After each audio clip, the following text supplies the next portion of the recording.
everybody ready? Let's get started. I want to introduce Dr. Robert Williamson. Do any of you know him? They've all been bribed by me to be here. And he's written a really good book, and I think some of you have read the book, and some of you haven't, but we're going to learn about it. So let's give him a hearty welcome and say we look forward to today. I'm going to stand up even though I was told to sit down because I feel like y'all are way far away, and so if I sit down, you might not know I'm here. So I appreciate your being here.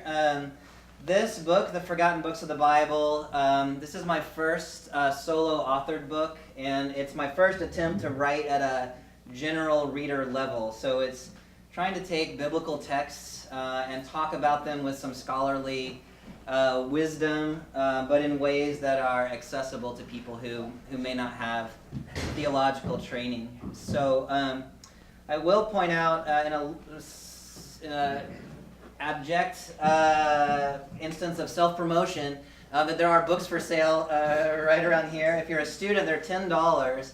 Those they actually cost me $11, so you're getting the book and stealing $1 from me at the same time.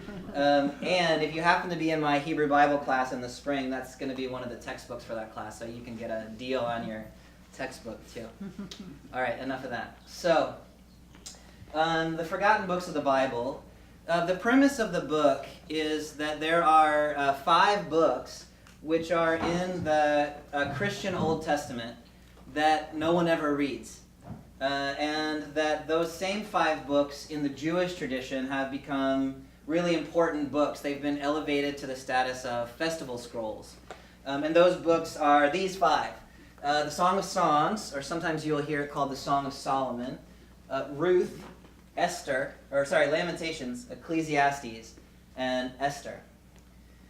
Now, these are scriptural texts in the Jewish tradition, in the Catholic tradition, and in the Protestant tradition. But if you are someone like me who has grown up in a Protestant church, you may have never heard these books really read or talked about or preached on. They're pretty, especially, Ruth shows up from time to time, but the other 4 are rarely talked about. So in the Jewish tradition, they have become festival scrolls, and so each of these books is read in conjunction with a Jewish holiday. So those holidays are, Song of Songs is read on Passover. The Book of Ruth is read on the Feast of Weeks, or Shavuot. Lamentations is read at Tisha B'Av. Tisha B'Av is the holiday in the Jewish tradition that commemorates the destruction of the temple in 586 BCE. And then it comes also to commemorate the destruction of the temple in 70 CE under the Romans. And then enfolded into that same holiday become all of the tragedies that have befallen the Jews in their history. They take one day a year to reflect on that history, and Lamentations is the text that they use. Ecclesiastes is associated with the Feast of Sukkot, which we just have passed a few weeks ago. And then Esther is read in conjunction with Purim, which takes place in the spring. So my position in this book is that Protestants and Christians have done ourselves, and maybe general readers too, have done ourselves a disservice by losing track of these books in the way that we use the Bible. That these books have things to teach us that we would do well to listen to. One of the things that I like about these books is that they are some of the most human-oriented books in the Hebrew Bible.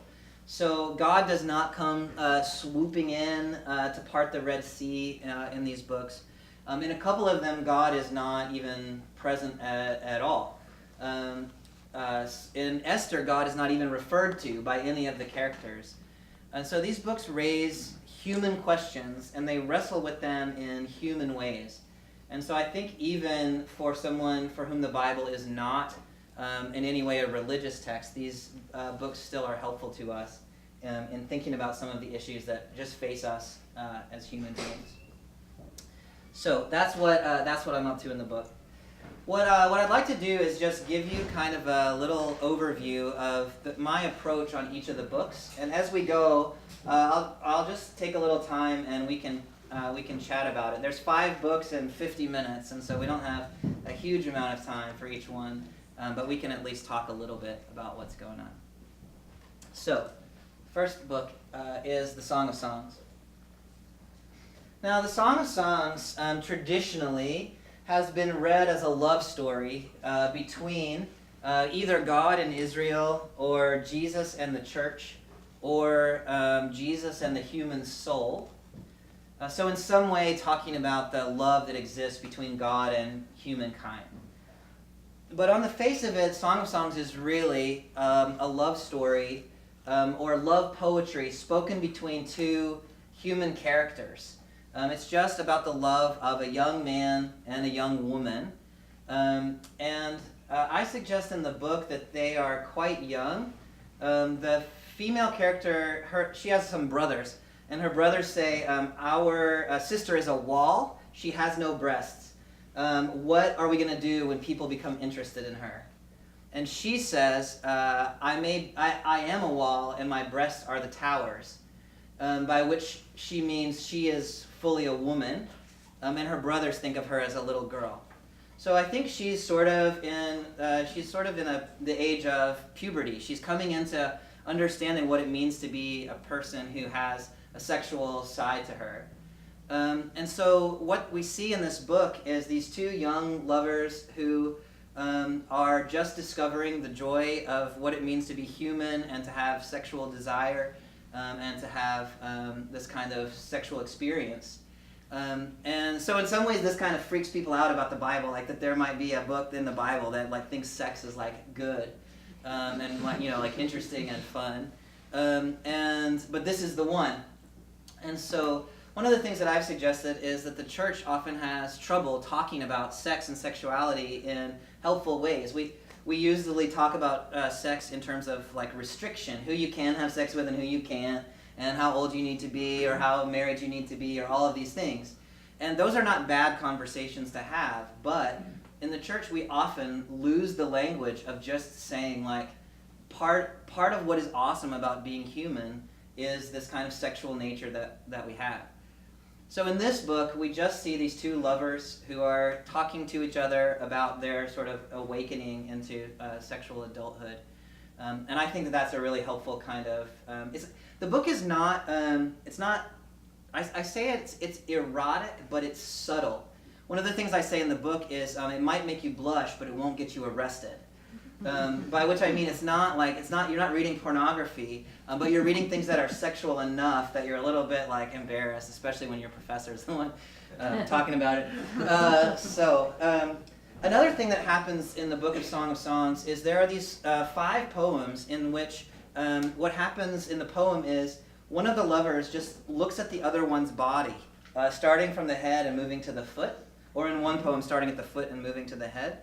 And just saying, looking at each part of the body and commenting on how beautiful it is, right? So your hair is like a flock of ravens, and your eyes are like pools of water, and your teeth are like sheep coming down a hill. They all have a partner. You're not even missing one tooth, right? All the way down the body, and it's not objectifying the body, right? It's not sexualizing the body. It's simply saying the human body is worthy of admiration and it is a beautiful thing. And I think in our culture generally, we have, and in the church maybe specifically, that we have lost the ability to talk about bodies in that kind of way. We're either kind of embarrassed about our bodies or like our bodies are about sex. Like we objectify bodies. And so just to have this biblical text that says bodies are kind of cool. One of the things I love about the Song of Songs is its images about the body are really weird. So like that one, you have like your teeth are like sheep coming down a hill. Or one of them is your nose is like a cedar of Lebanon. Right? Your nose is like a big freaking tree. But I think like if you said that, and I tried this with my wife and it did not work. If you said that to a person, any of those lines, they would either like hit you or they would not have any idea what you were talking about. What does it mean that my eyes are like a pool that doves like to bathe in? Right? And so one of the things that I think is important there is to recognize that the images they used to talk about beauty were specific to their own culture. They were culturally constructed. And so if their images are culturally constructed, then of course ours are culturally constructed too. And so this idea that we have of what is and is not beautiful is just something that we made up, right? And so there's nothing that keeps us from admiring all kinds of bodies, all kinds of, height, tall and short, and skinny and fat, and dark and light, and all kinds of gender expressions. Like, there's nothing that keeps us from just saying, you're beautiful, right? And so this text kind of gives us some biblical permission to say that. The New Testament, Paul in particular, is nervous about bodies, and he contrasts the body to the spirit a lot. And so I think the church has fallen into that trap of being nervous about bodies. But here's a text that says bodies are just, they're beautiful. The other thing that I like in the Song of Songs is then you can come back and then read it the way it traditionally was read. So you can say, well, let's read this as a love poem between God and humankind. The way that's traditionally been done is to say that God is the male character in the text, and we, humankind, whether we're Israel or the church or what have you, are the female character. If you read the text that way, what you end up with is something like God loves us passionately, right? There's something about the way God loves us that is more than just like God thinks we're cool, but like God has a desire for us. And it's a really interesting idea. There's an image in there where the male lover, they're basically spooning. It says, your left hand is under my head and your right arm embraces me. So to think about, like, what would that be like to be, like, wrapped up in, like, big heavenly arms, right? And that kind of image is a really nice one. One of the problems with that reading is that the male character in the Song of Songs is really, like, elusive.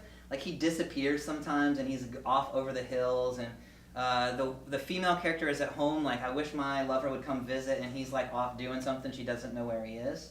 At one point she wanders out in the street to find him, and she gets beat up by some people who are out in the street.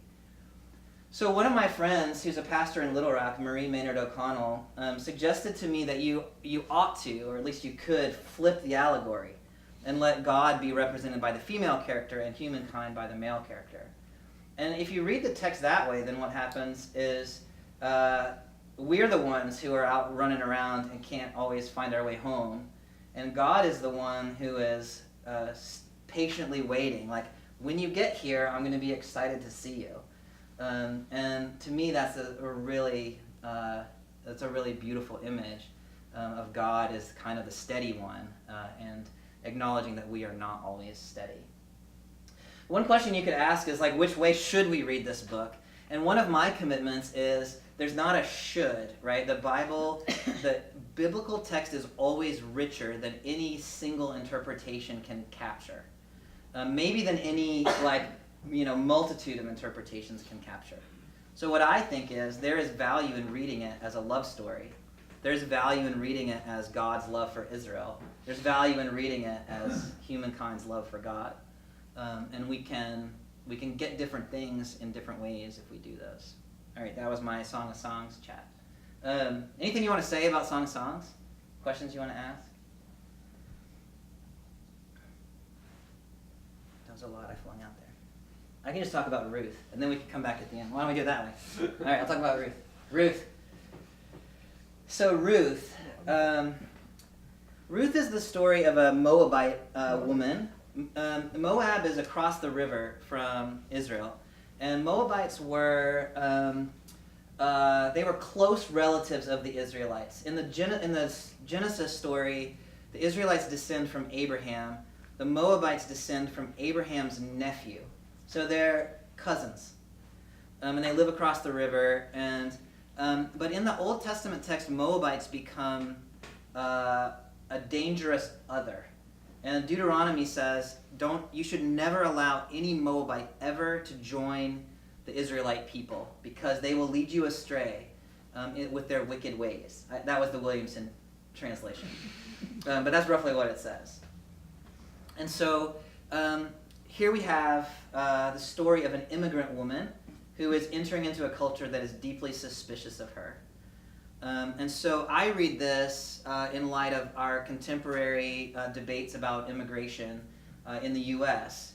and the way that we think about people from other cultures and how they can or can't integrate into American society. So that's kind of the background for me. The Book of Ruth was actually written in a period of time during the Israelites got taken away into exile by the Babylonians in the 600s BCE. And then they came back and they tried to refound their society in the time of, there's two guys, Ezra and Nehemiah. And the Israelites say, why did we get exiled in the first place?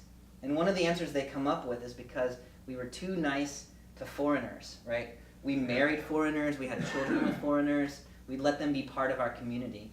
So there's this really tragic scene at the end of Ezra where the people decide, if we want to be good Israelites, we've got to get rid of all the foreigners. So all the Israelite men divorce their foreign wives and send them and their kids away. So you get the end of the book is this like trail of immigrants leaving because they weren't welcome.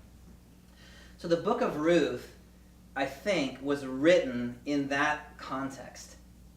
So is written for an anti-immigrant moment. And what it says is this Moabite woman, Ruth, she married an Israelite in Moab, and she lived with her Israelite husband and his mother, Naomi, and his father, Elimelech. So there was a family of Israelites living in Moab, into which two Moabite women married. Then all the men in the story die. And so what's left is Naomi the Israelite and her Moabite daughter-in-law, Ruth. And Naomi decides she's going to go back to Israel and try to make a new life at home. So she goes back to Israel with this immigrant Moabite woman in tow with her. What happens when they get there is that the people of Bethlehem are very suspicious of this Moabite woman and what she's up to. But Ruth proves herself to be an upstanding citizen. She goes and gleans in the fields. She brings home food for her mother-in-law. She finds a way to get married to an Israelite relative of theirs. She basically saves the family. And we find out at the end of the book that she gets pregnant with her husband and has a son whose name is Obed, who is the father of Jesse, who is the father of King David. Now, if you know the biblical story at all, you know that King David is the greatest king of Israel's memory, right? King David is the George Washington of ancient Israel. And this story is saying King David was part Moabite. And so I read this in the light of kind of like, how do we make Israel great again? The response of Ruth is Israel has always been great, and the reason it's great is because there were immigrant women like Ruth who saved our people and made it go forward. So if you read it that way, then Ruth kind of enters into this anti-immigrant moment by way of saying immigrants have always contributed to our culture, and we need to embrace and welcome and respect the contributions that they make. Now, I read that as a nice liberal white dude living in the U.S. in the 21st century. But I read other people from other social locations, and so I was very much informed by a couple of women of color. One of them, Gail Yee, is a fourth-generation Chinese American, and one, Yolanda Norton, is an African American whose ancestors were enslaved in the U.S. And they read from the perspective of Ruth. And they say, hang on a minute, like this whole thing about aren't immigrants like cute and sweet and they can be a good part of our culture is a little offensive to us. And so one of the things that they say is Ruth is always treated like a Moabite. She's never welcomed as an actual Israelite. And Gail Yee, who is Chinese American, says this is the way she's treated as a Chinese American. People say, where are you from? And she says, Chicago. And they say, no, where are you really from? By which they mean, are you Chinese or are you Korean? And she's like, I'm an American, right? And Yolanda Norton says that in order for Ruth to become an Israelite, she has had to completely forswear her Moabite culture. I give up my people, I give up my God, I give up everything, and I'm going to be an Israelite now. And she says, how terrible is that in order to allow people to integrate into our culture, to culture, they have to give up everything about themselves. So where I end up in that chapter is asking whether it would be possible that we could create a society that lets Ruth be a Moabite and also be an Israelite, be a Moabite who contributes to the community. Ruth's sister Orpah decides she's not willing to make that sacrifice, and so she goes home to Moab. And so one of the questions I ask is, would it be possible to write that story in which Orpah could have come too and still been a Moabite among the Israelites? The third book that I talk about is the Book of Lamentations. I mentioned a minute ago a bit about Lamentations relative to the destruction of the temple. The Book of Lamentations is fundamentally about trauma, community trauma. The people of Jerusalem have experienced the city of Jerusalem being destroyed by the Babylonians. There was a 3-year siege, and at the end of that siege, Nebuchadnezzar and the Babylonians breached the wall of Jerusalem, killed a bunch of people, took a bunch of people into exile, and knocked down the temple of Yahweh that was in Jerusalem. Lamentations is written from the perspective of people who went through that trauma and then remained in the land. So they didn't get taken away into exile. They're still there in and around the destroyed city. And they're trying to deal with this 3-year siege, the starvation that they endured, seeing their children killed, seeing their husbands killed in battle or taken away, and so on. So this is the context. So for me, the Book of Lamentations raises the question of how do we as a community, and maybe specifically how do we as a people of faith, make room for people who've experienced trauma. And so my reading comes through, I'm asking at the framing of the chapter, I'm asking about Black Lives Matter. So for an African American community that has experienced communal trauma, what does it mean for us as a community to make space for anger, for protest, or for forgiveness and reconciliation?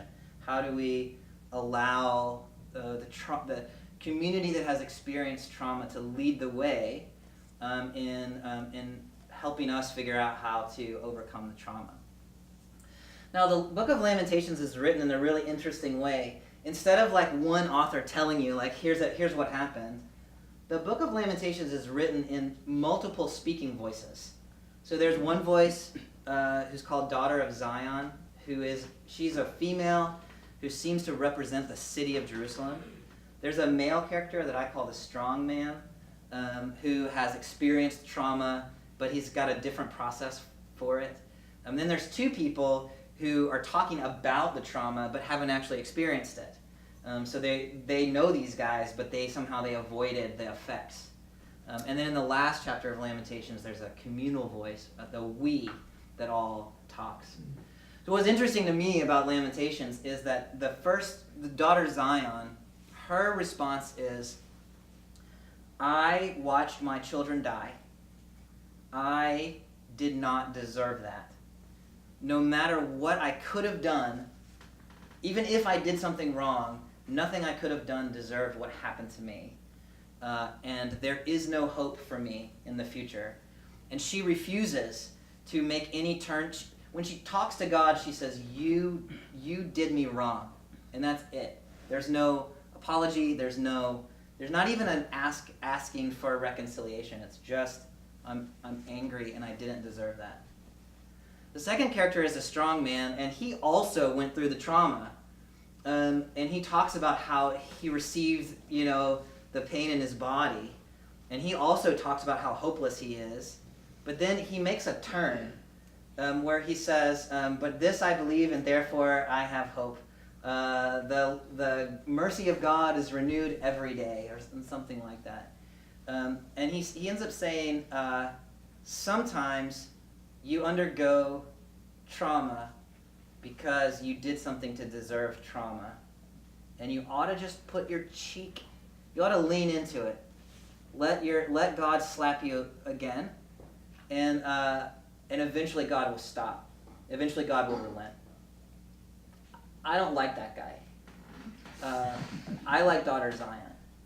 But I will tell you, at my church in Little Rock, where I work with mostly people who live on the street, that theology of the strong man is the theology that keeps them alive in ways that I don't fully understand, but they want to say, I'm going through something for a reason, and eventually God will stop making me go through it. And so with Lamentations, I think the question is, how do we as a community allow someone like Daughter Zion, who is just angry and protesting, and someone like Strong Man, who wants to take his blows, how do they stay in community together, right? Oftentimes these communities split and tell each other they ought to do things differently. The way Lamentations keeps them together is the communal voice in the 5th chapter talks in language that can lean in either direction. So as one example, there is a moment where the communal voice says something that's often translated as, "You, O Lord, reign forever. You rule for generation to generation." So you're in charge. That's the strong man, right? You're in charge and we submit. But the same Hebrew could be translated, "You, O Lord, sit forever. You're on your throne from generation to generation," right? Contrasted to rise up and do something. This suggests why are you sitting around, dude? Where people are hurting down here. So what I suggest is that Lamentations is written in such a way that both the strong man and the Daughter Zion can say the same thing, but mean totally different things by it. So that the language of the community embraces both of them, even though they totally disagree with each other. The other thing Lamentations does that's kind of cool is it's written in alphabetic acrostic. So, in English, the first verse starts with A, the second one with B, the third one with C, A to Z. And they all do that, except for the last chapter.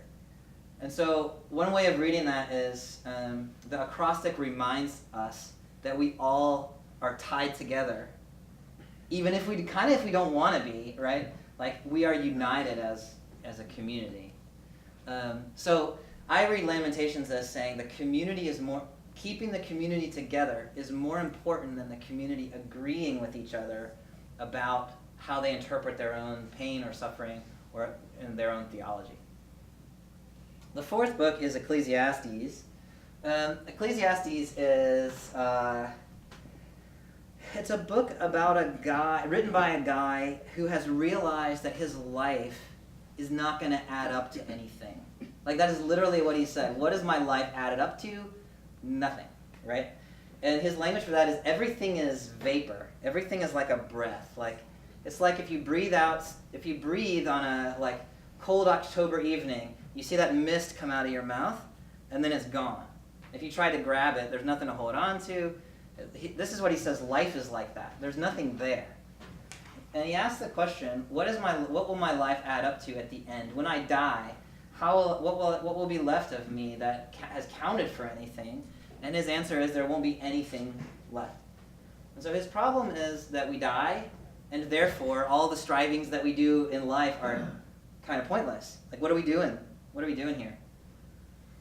Now, he also observes that life itself is really unfair. And so he says, his tradition told him that if you were righteous, you would be rewarded, and if you were wicked, you would be punished. And he says, but when I look around, I look in the place of righteousness, and the wicked are there, and I look in the place of wickedness, and the righteous are there.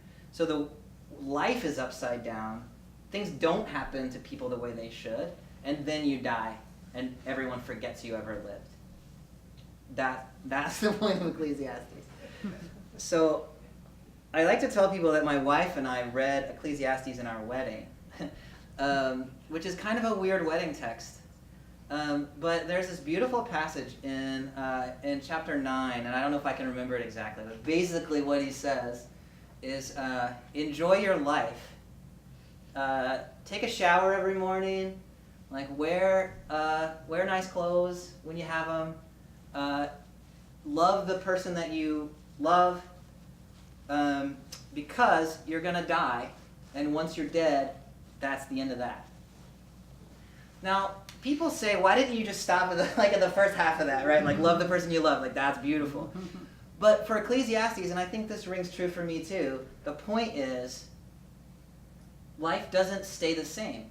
The things that give us joy and energy right now are going to change. And you discover this more and more as you get older, but it's true.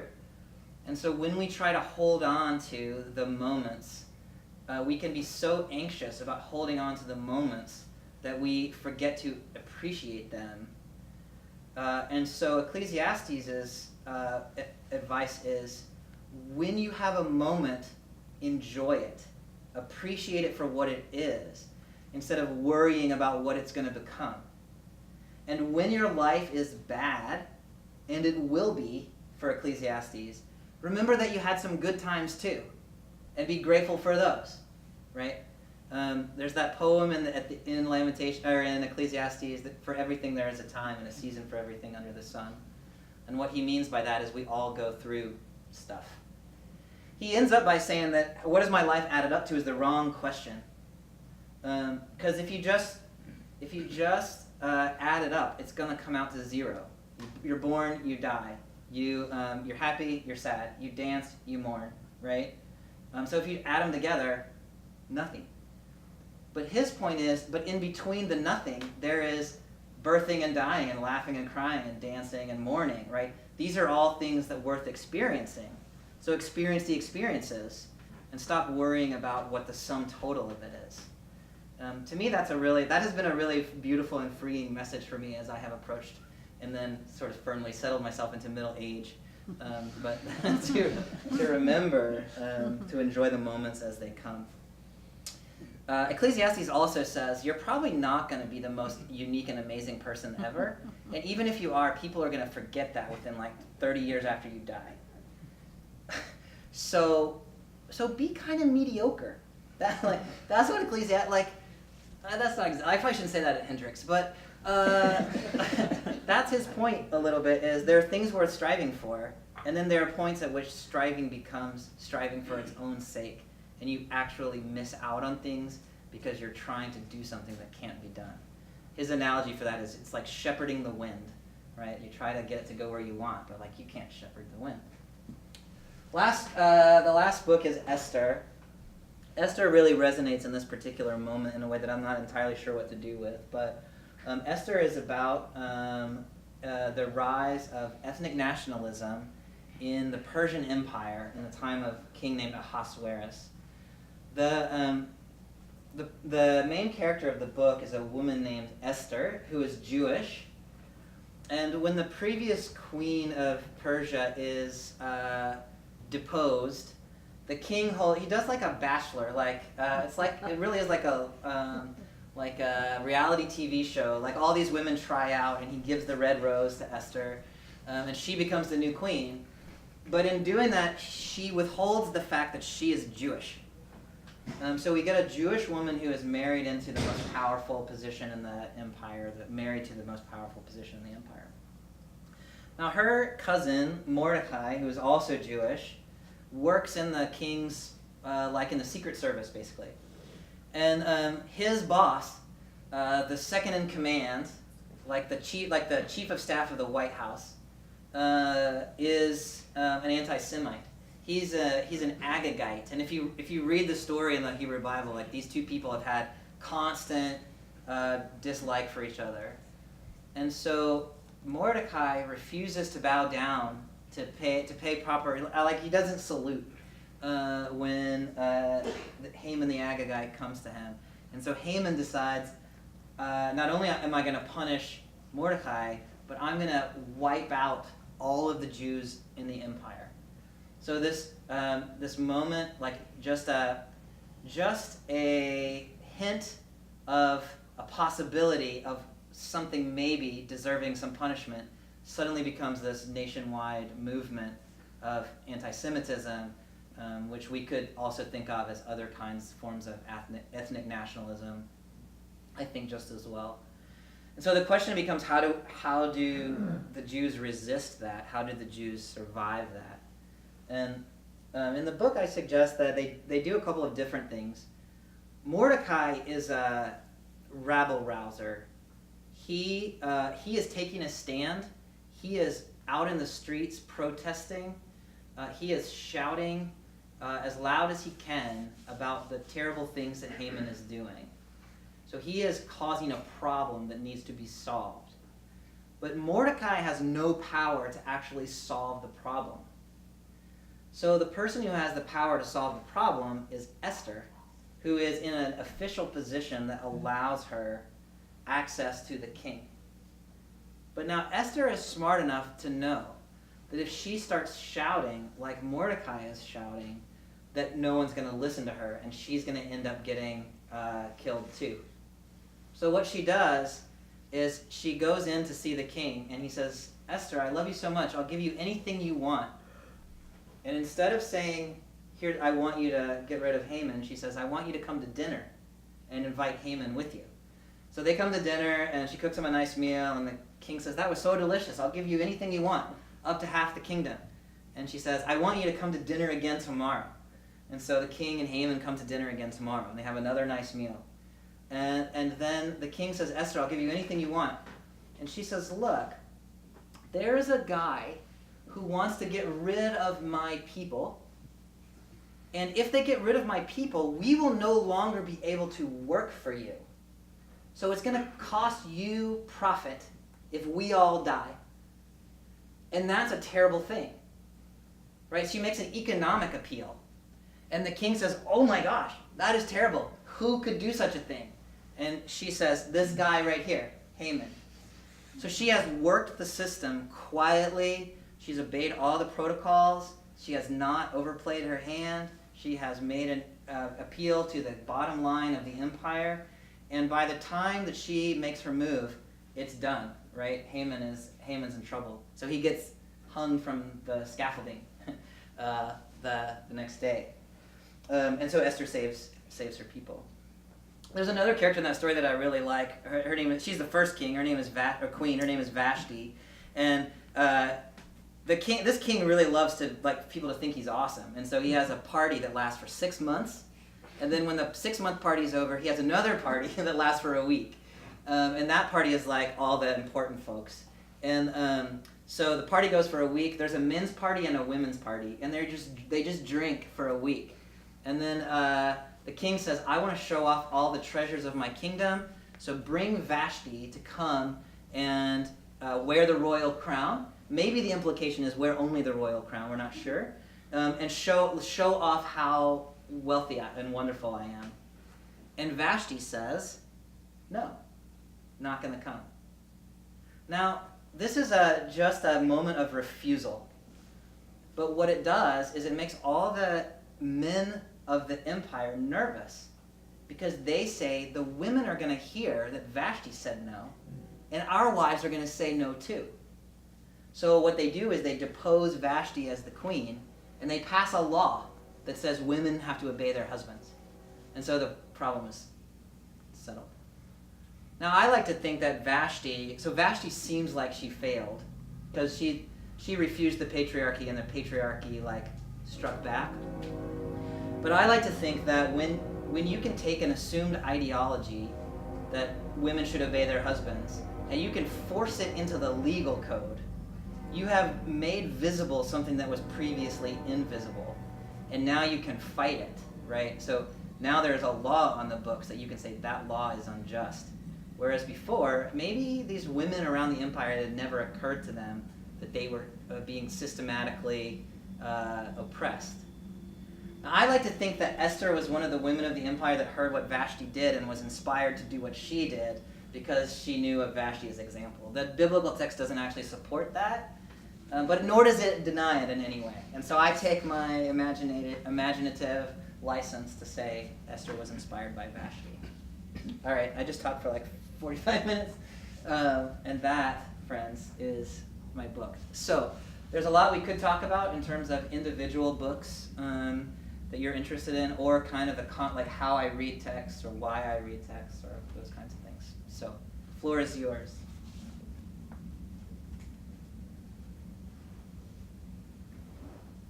And I'll start calling on people. Yeah, Jeff. So when you set out to write this book, did you set out to provide frameworks of how to like look at text, give people ideas, inspiration, or did you set out to like actually tackle some social issues? Because I know you talk about, I think DACA in one of the chapters, you talk about Yeah. Black Lives Matter, and you talk about the Yeah. dignity of life. Like, were you seeking to just like talk about those things, or were you trying to like, here's a skeleton for what you can do with social issues in the Bible. Here are some places to look. That's a good question. So I'd say what I was trying to do is, my commitment as a Bible scholar is that the texts themselves are inherently and endlessly interesting. My position as a person who lives in the 21st century, who is both a Bible scholar and a person of faith, is that these texts are not very worthwhile if they can't speak to the lives that we are currently living. And so what I was trying to do in the book was to open up connections between what is happening in the text and what is happening in the world. And one of the things I love about these 5 books, I mean, they're about sex and death, immigration reform, trauma, and ethnic nationalism. Like, these are persistent and perpetual human problems.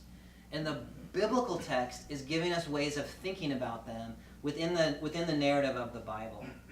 And so I'm not trying to prescribe, because of Ruth, we ought to think about DACA this way. But I am trying to say, look, this thing that's happening in Ruth is also happening now. And here is what the issues, the possibilities, the problems that the book of Ruth raises for us. So when we bring those over to think about the issues of immigration in our own day, if we are people for whom these texts have resonance and authority, or even if we're not, how can those texts help us think about what we need to think about? So I'm not trying to say, here's the direct line, but I am trying to say there are common issues here, and we can use the biblical text as a way of helping us think about them. Yeah. Other things? Yeah, in the back. It's an interesting detail. As you mentioned, Ahasuerus promises Esther half his kingdom, which is the same promise that's made to Solomon in the New Testament. Is this just a coincidence, you think, or is there some connection? I'm sorry, I missed the end. The same connection that's made to who in the New Testament? Solomon. Oh, yeah. By Herod the Great. Yeah. I've never thought about that. That's interesting. It's hard to imagine that kings just went around offering half their kingdom to women. And so my instinct is there probably is a connection, but I have never thought to make that connection. But I will now. It might be the next book. What do you think about that? I don't know. Herod was well versed in his country's history. Yeah. Esther, of course, is part of the canon. So, conceivably, since Ahasuerus is a good figure, although he's not Jewish. Of course, Herod was Jewish either. So maybe he's trying to identify himself with Ahasuerus. Yeah. I don't know. Yeah, that could be. Or the gospel writer could be trying to identify him with Ahasuerus. That's worth thinking about. But not right now. Any students in the gallery back there want to ask a question? I saw a hand up here, so I'll bail you out in just a second, but I want to make sure you have a chance. Okay, Dr. McGinn. Would you say more about the biblical texts as you're not approaching them as if they're prescriptive, Right. but you're also not approaching them as if they are irrelevant. Hmm. So it seems to me you're presenting them as if they're invitations for reflection on important matters.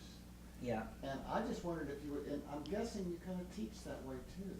In all honesty, as a teacher, you're not prescriptive, but you're presenting materials that you hope people will reflect upon in thoroughgoing ways.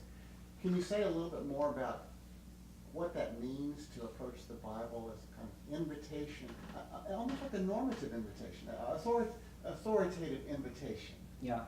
Can you just speak more to that in some way? Yeah. So I have like 6 different ways to approach that question. So here's my preamble. I am both a critical biblical scholar, which is a non-religious, literary, historical way of reading texts, and also a person of faith for whom these texts are authoritative. And so those 2 things, for me, are often, it's not entirely clear which one of those is operative at any given moment or ought to be operative at any given moment. So to say that the texts have authority, I would affirm that in some contexts, and I would push back on that in others. And Hendrix is kind of right in the middle, where I'm like, yeah, no. So as a person for whom these texts have authority, what I think the Bible is a collection of voices that are my ancestors in the faith who are grappling with the issues of what it means to be human beings who live in the world as people of faith. And I read the Bible as a whole as having multiple suggestive, often contradictory answers to the questions that it poses. So Ecclesiastes, as a clear example, is in direct opposition to the book of Proverbs. Proverbs says, you get what you deserve. Ecclesiastes says, that's not my experience of the world. Job says, here's a guy who is the most righteous person that ever lived, and look what happened to him. He got lost everything. So the Bible is having a conversation. It is sometimes having an argument. And so for me, to say the Bible is prescriptive is kind of a non-starter, because it's never clear to me what it's prescribing. But it's also not exactly just suggestive, right? It's to say the people who I call my faith ancestors have wrestled with questions, and these are the things that they've said. So as a person of faith, I read the Bible as an invitation for me, ideally with my community, to wrestle with the things that have come before us and to say this is the way those things need to be worked out in this time and in this place by our community. Now, in some ways, I think that's it is much easier to say the Bible says it, I believe it, that's the end of the story, right? And people who do that are usually picking their Bible verses to do things they already wanted to do anyway, in my experience. So to say the Bible is an invitation to wrestle together is less satisfactory. It demands more of us, but I think it's more realistic about what the Bible actually is. Thanks. That's great. We have a few more minutes. Yeah, Sam. Do you think there are some specific ways in which the church, like the Protestant church, can reintroduce these books back into the conversation? So maybe one example would be including them more in the Revised Common Lectionary, so that they would appear more often as the scripture in services. Or do you think pastors should pay more attention to these books to preach on, or do you think that should happen? What are some ways you think that can? I think they should invite me to come teach. So Sam mentioned the Revised Common Lectionary, which I also mentioned earlier. That's a 3-year selection of texts that many mainline churches, so Presbyterians, Methodists, Lutherans, Episcopalians, and others, use to determine what texts are going to be read from the pulpit on a Sunday and what are we going to preach on. And each Sunday, and for 3 years, there's an Old Testament text, a psalm, a gospel, and an epistle of Paul. And so these texts show up rarely. I think I mentioned 4 of them show up once, 1 of them shows up twice.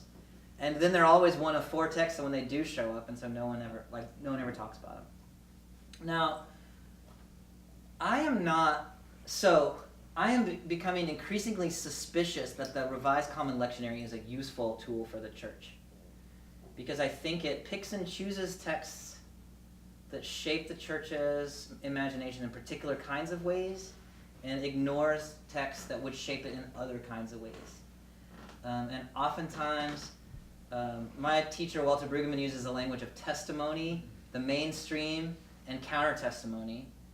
And most of the time, the lectionary chooses the testimony, the status quo, let's keep things the way they are, and ignores the voices that are saying there's a problem with the world and it needs to be changed.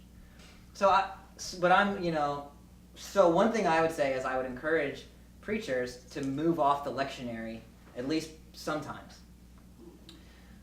In Lamentations, by the way, the one passage that shows up in the lectionary is, but this I believe and therefore I have hope. The Lord's mercies are renewed every day. This whole text about trauma, and the one thing that shows up is everything's going to be fine. The second thing that I would say that I'm not sure I believe is I'm not convinced that sermon is greatly useful for the church.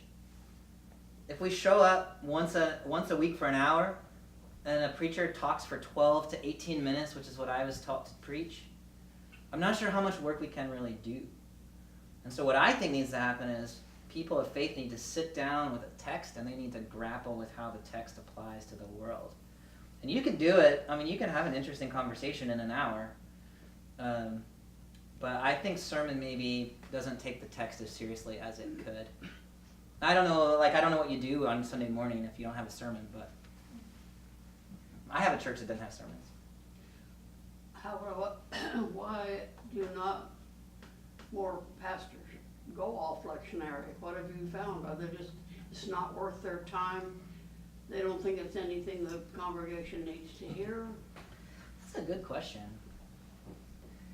I think it's nice to have somebody tell you what to preach on and take some of the work out of the thing.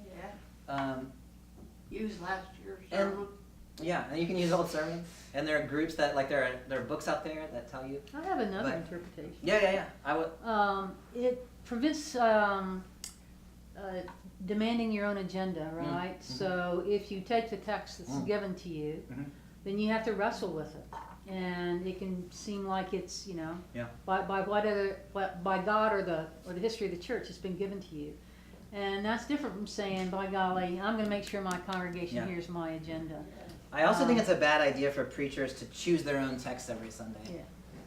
Yeah. So I want to tell them what to preach about. No, I just think we need, that's right. It does force people to preach on things they otherwise might not want to. That's good. That's a fair interpretation.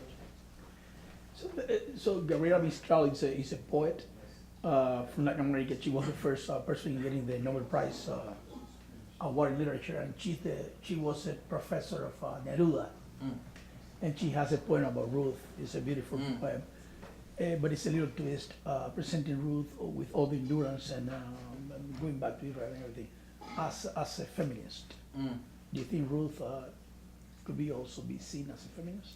Ruth is a fascinating character. So the question was, can you read Ruth as a feminist? I think yes. I describe Ruth in the book as a woman-oriented woman.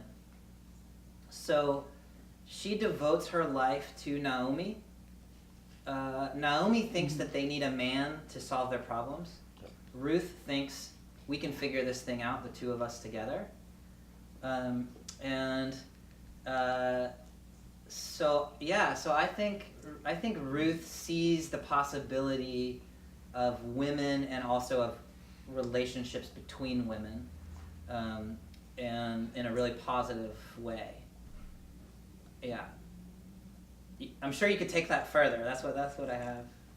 I mean, the poem was written by the first Nobel Prize award in Latin America, women or men, and also it was a female. Yeah. She was the professor. I'll have to get that. Yeah, I'll have to get that from you. Anything else you want to talk We've got about? just about 3 more minutes. Anybody got a question or thought? Yeah. So one thing that struck me when you were talking about the character of the strong man in Lamentations, and then also you referenced it with Job in Proverbs, you get what you deserve.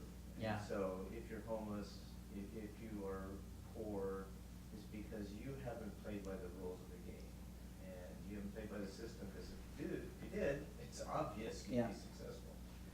In the book America's for Gods, the sociologists that conducted the surveys point out that the people who believe God is punishing them for their bad deeds are almost always the poor.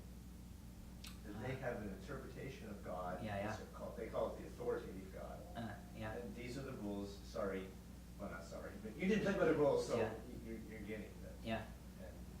But there's three other views of God out there. And the rich typically don't have the authoritative God. Interesting. Yeah, I do this work at Mercy Church.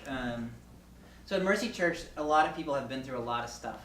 And their two interpretations tend to be, I screwed up and God is punishing me, or God is testing me. God tests the ones that God trusts the most. These are the two. And I, being who I am, work really hard to destabilize that theology because I think those theologies are often modes of social control. So rich people tell poor people that they're poor because they deserve it is a way of saying, so stay poor, like the world is the way it's supposed to be. But I struggle mightily. Like I've been talking there for 3 years and still comes back at me the same way. And so I don't know what to do with that. Like, I mean, it is clear that there is something in that works for them, which what I'm saying doesn't work. And so I try to take that seriously and hear what they're up to. Yeah, and I kind of retool it for them and say, but I never prescribe. I say, here's what I think, and they kind of say, well, yeah, that's nice. Because what I end up saying is bad stuff happens. Yeah. The message of the gospel is that God is present when bad stuff happens, and whatever happens, God can work something good out of it in the end, which is different than saying God did this to you because God was trying to do something good.